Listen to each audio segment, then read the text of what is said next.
I want to show you guys a few different ways to trim clips that can save you some time. Here we have a clip with a little clap marker. Normally you would make a cut here. Some people might click on the blade tool, then go back to the arrow tool, select that clip, hit delete, then they might grab the empty space, hit delete again. If your clips aren't linked, that'll happen. Or you can say delete gap or ripple delete, but there's a couple faster ways you can do this.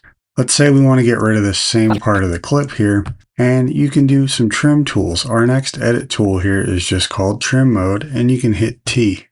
You can see our icon changes on our cursor, and this has a couple different functions. There's brackets with arrows inside, and if we go lower in the clip, it'll turn to brackets with arrows on the outside. And that changes how this tool performs. As well as if we go to the edge of the clip, you'll get a little roller icon on both the left and the right side. And this helps you trim in a certain way, and I'll show you what it does. Another thing I like to do, I have some shortcuts on my keyboard preferences. If I hit the 1 button, I have what's called end to playhead. If I hit 2, it's eraser.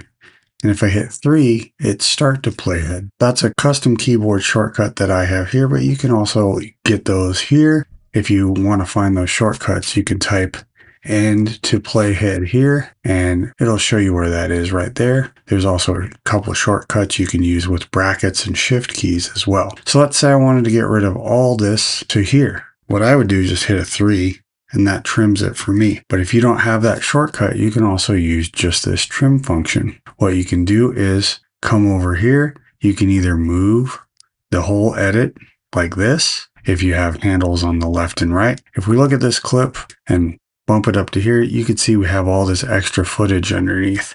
That's called handles. If we have that, then we can do this by moving the whole clip like this. But if we don't have any handles, it won't let us trim like that. So what you can do is come down here. If you grab the lower part, that's going to move the whole clip. But if we go to the edge of the clip and turn into this roller, we can start dragging that. And as you can see, it moves our whole timeline. And we can pick where we want our starting point to be. I'll teach you how to paint. Same thing with the edit on this side.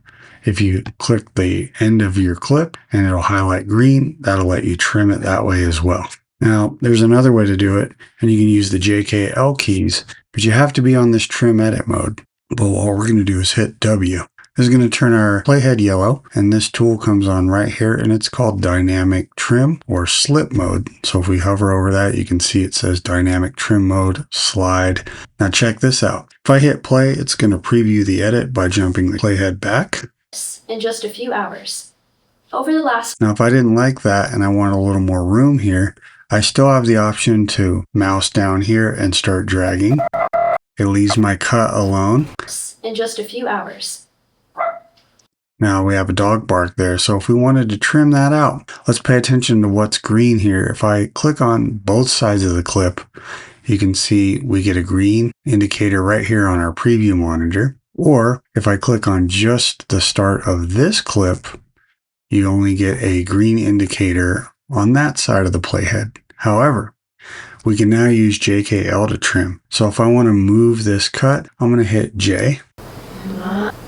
J goes to the left if I wanted to extend it that way. If we want to trim off that dog bark, I'm going to use L key. And when I need to stop the trim, I hit K to stop or space bar. Right about there, space bar to preview. In just a few hours. Over the last... If I want a little more room, J, stop, preview. In just a few hours. Now I can go to the next edit by pushing the down key. Space bar to preview. Portraits. The dreaming portraits I created at the...